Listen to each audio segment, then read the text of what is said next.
This is Motorola Razr 40। এই ফোনটার মধ্যে একটা স্পেশাল ব্যাপার আছে যেটা কিন্তু আজ পর্যন্ত কোনো কোম্পানি করতে পারে নাই। আমি ফোনটার আউটার ডিসপ্লের কথা বলতেছি, আর this is a flip phone. এটার বাইরে যে ডিসপ্লেটা লাগানো রয়েছে সেটা কিন্তু আর অন্যান্য নর্মাল যে ফ্লিপ ফোনগুলো রয়েছে স্যামসাং বা ওপো সেগুলোর মতো নয়, কিন্তু এই ডিসপ্লেটা সব দিক থেকেই কিন্তু স্পেশাল। কেননা আপনারা অন্যান্য ফোনের যেই ডিসপ্লেটা রয়েছে সেখানে শুধুমাত্র আপনার নোটিফিকেশন দেখা এবং বেসিক কিছু টুকটাক কাজ করার জন্য আপনারা ব্যবহার করে থাকেন, কিন্তু এই ডিসপ্লেতে তোমরা বিভিন্ন ধরনের গেমিং সহ আমরা মেইন ডিসপ্লেতে যে কাজগুলো করতে পারি সম্পূর্ণ কাজগুলোই কিন্তু এখানে আমরা করতে পারবো। এখানে তোমরা পাবজি থেকে শুরু করে যে কোনো গেম খেলতে পারবা। তার উপর এটার ডিসপ্লে কিন্তু হলো 144 OLED ডিসপ্লে, যেটা কিন্তু একদম একটা ফ্ল্যাগশিপ লেভেলের ডিসপ্লে বা নেক্সট লেভেলের যে ডিসপ্লেগুলো রয়েছে সেগুলোর মতো। এবং তার সাথে সাথে কিন্তু এটাতে কর্নিং গরিলা গ্লাস ভেক্টাসের প্রোটেকশন রয়েছে। এই টাইপের বা এই স্পেকের একটা ডিসপ্লে কিন্তু বর্তমানে ফ্ল্যাগশিপ লেভেলের স্মার্টফোনগুলোতেও পাওয়া যায় না, যেখানে মোটোরোলা এই স্মার্টফোনের যে ফ্লিপ ডিসপ্লেটা রয়েছে সেখানেই তারা প্রোভাইড করছে। এক কথায় বলতে গেলে এই ডিসপ্লে ব্যবহার করে তোমরা ডেইলি লাইফে সকল ধরনের কাজই করতে পারবা। এবং এই ডিসপ্লেটাকে আরও ইউনিক করে তুলেছে এটার যেই কাস্টমাইজ ওয়ালপেপারগুলো রয়েছে সেগুলো। এগুলো এরকমভাবে কাস্টমাইজ করা যেন তোমরা এই ওয়ালপেপারগুলো ব্যবহার করলে এটার যে ক্যামেরা সেকশন বা ক্যামেরা হোলগুলো রয়েছে সেগুলো না বোঝা যায়। এই ফোনটা আমার কাছে শুধুমাত্র ডিসপ্লের কারণেই কিন্তু ভালো এবং ইউনিক মনে হয়েছে। এই কারণেই আজকের এই ভিডিওটা আমরা ডিসপ্লে সেকশনটা দিয়েই শুরু করলাম।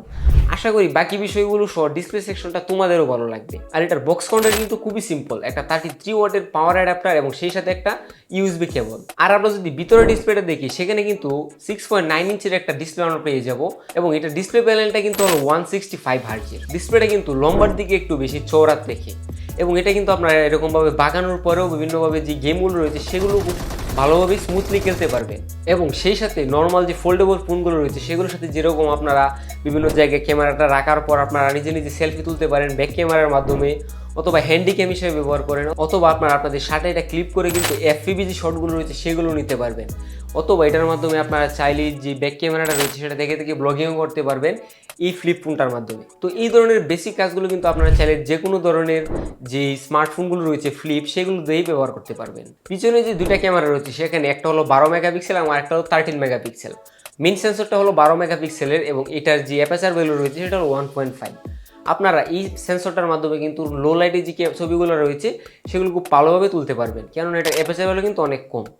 এবং সেই সাথে যে আলট্রা ওয়াইড ক্যামেরাটা রয়েছে সেটার মাধ্যমে আপনারা চাইলে কিন্তু আলট্রা ওয়াইডের সাথে সাথে এই ক্যামেরাটাই এজ এ ম্যাক্রো লেন্সে ব্যবহার করতে পারবেন খুব ক্লিয়ার এবং শার্প ইমেজের জন্য। এটার যে মেইন সেন্সরটা রয়েছে সেখানে কিন্তু ওআইএস রয়েছে। ভিডিওর ক্ষেত্রে আপনারা 4K at 60 FPS এ কিন্তু খুব স্মুথলি ভিডিও করতে পারবেন। সেই সাথে আপনারা অন্যান্য ক্যামেরার যে ফিচার্সগুলো রয়েছে সেগুলো খুব স্মুথলি ব্যবহার করতে পারবেন।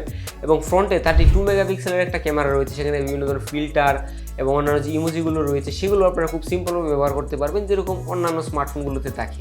এবং সেই সাথে আপনারা চাইলে এই ক্যামেরাটার মাধ্যমে কিন্তু যে স্মুথলি স্লো মোশন করতে পারবেন, সেই সাথে এটার ফ্রন্টেও কিন্তু আপনারা 4K at 60 FPS এর ভিডিও রেকর্ড করতে পারবেন। সেই সাথে কিন্তু এটা যে ইমেজ অথবা ভিডিওর কোয়ালিটি রয়েছে সেগুলো কিন্তু খুব শার্প এবং খুব ডিটেল তারা প্রোভাইড করতেছে। একটা ফ্লিপ ফোন হিসাবে কিন্তু এটা অ্যাভারেজ ধরনের একটা পারফরমেন্স করতেছে, তো আপনারা চাইলেই কিন্তু খুব ভালো একটা কোয়ালিটি এখান থেকে পেয়ে যাবেন। ক্যামেরার যে colour, contrast, depth of field অথবা ভিডিওর যে স্মুথনেস অথবা ভিডিওর যে স্টেবিলিটি, এটা কিন্তু খুবই ভালো একটা ফ্লিপ ফোন হিসাবে। সেই সাথে ক্যামেরা নাইট মোডে যে ছবি এবং ভিডিওগুলো রয়েছে আশা করি সেগুলো আপনাদের ভালো লাগবে। এবং মোটোরোলা ক্লেম করছে এটার হিঞ্জ কোয়ালিটি তারা ইমপ্রুভ করেছে, তবে এটা চেক করার পর যা বুঝতে পারা গেল যে এটার যে হিঞ্জ কোয়ালিটি রয়েছে সেটা কিন্তু অন্যান্য যে ফ্লিপ ফোনগুলো রয়েছে সেগুলোর মতো অ্যাভারেজ একটা কোয়ালিটি প্রোভাইড করছে। এবং ফ্লিপ ফোন হওয়ার ক্ষেত্রে কিন্তু এটার ব্যাটারিটা স্প্লিট করে দুইটা ভাগে ভাগ করা হয়েছে, যে কারণে কিন্তু ব্যাটারি সাইজ কিছুটা কমে গিয়েছে। সেই সাথে এটাতে আপনারা পেয়ে যাবেন 3800 mAh এর একটা ব্যাটারি, এবং এটা ফ্লিপ ফোন হিসেবে কিন্তু আসলেই খুব ভালো একটা পারফরমেন্স আপনাদেরকে প্রোভাইড করবে এই ব্যাটারিটা।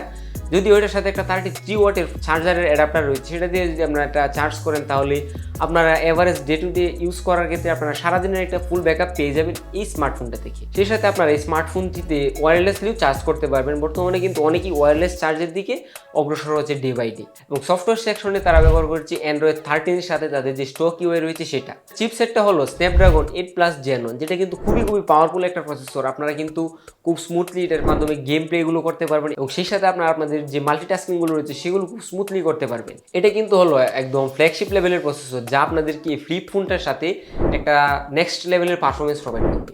এই স্মার্টফোনটা আপনারা 1,20,000 থেকে 1,30,000 টাকার মধ্যে কিন্তু পেয়ে যাবেন। আপনারা চাইলে কিন্তু এই ধরনের ইউনিক ফিচার্সের একটা ফ্লিপ ফোন আপনারা অবশ্যই ব্যবহার করতে পারেন। তো আজকের ভিডিওটা এই পর্যন্ত। আসসালামু আলাইকুম।